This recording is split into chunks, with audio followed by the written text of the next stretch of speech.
हर महिला का सपना होता है कि मैं जल्दी से जल्दी माँ बनूं, मुझे जल्दी से जल्दी माँ बनने का सुख मिले। लेकिन कहीं ना कहीं हमारे ही द्वारा की गई छोटी से छोटी गलती भी हमें कई बार इनफर्टिलिटी की ओर धक्का देती है और सालों साल लग जाते हैं हमें इस माँ बनने के सफ़र को पूरा करने के लिए। तो आप लोग कौन कौन सी गलतियाँ कर रहे हो, मैं अपने ऊपर से बताती हूँ कि मैं कौन कौन सी गलतियाँ कर रही थी जिसके वजह से कि मुझे इनफर्टिलिटी फेस करनी पड़ी थी, जबकि मेरे पूरे परिवार में, यानी कि हम लोग पूरे परिवार में 11 बहनें हैं। 11 बहनों में से केवल मुझे ही ये सारी प्रॉब्लम्स हुई थी। बाकी जो मेरी 10 बहनें हैं उनको नेचुरली प्रेगनेंसी हो गई थी, उनको कोई भी प्रॉब्लम नहीं हुई थी। मैं अपना एक्सपीरियंस बताती हूँ कि मैंने क्या क्या गलती की थी जिस वजह से कि मुझे ये सारी प्रॉब्लम फेस करनी पड़ी थी। मुझे ऐसा लगता है कि ये मेरी ही गलती की वजह से इनफर्टिलिटी मुझे हुई थी।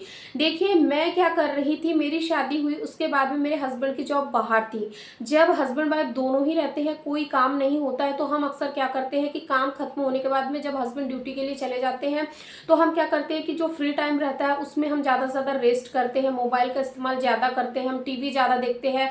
इस वजह से हमारा अगर हम टोटल देखें, रात में तो हम 7 से 8 घंटा सोते ही हैं, लेकिन दिन में भी हम 3 से 4 घंटा सोए ही रहते, लेटे ही रहते, क्योंकि हमारे पास कोई काम नहीं होता है।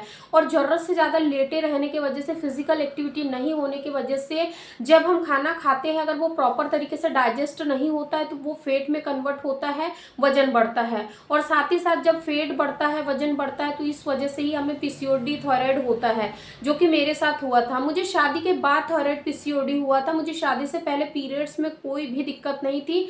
और यही गलतियों की वजह से जब मुझे थायराइड पीसीओडी हुआ, और जब मुझे हुआ तो मैंने इस चीज़ को एक्सेप्ट नहीं किया। मुझे ऐसे लगा कि नहीं, मुझे ये प्रॉब्लम नहीं हो सकती क्योंकि मैं तो बिल्कुल हेल्दी हूँ, मैं तो बिल्कुल स्वस्थ हूँ। जब मुझे कोई प्रॉब्लम नहीं हो रही है तो फिर मैं कैसे मान लूँ कि मुझे पीसीओडी हुआ होगा।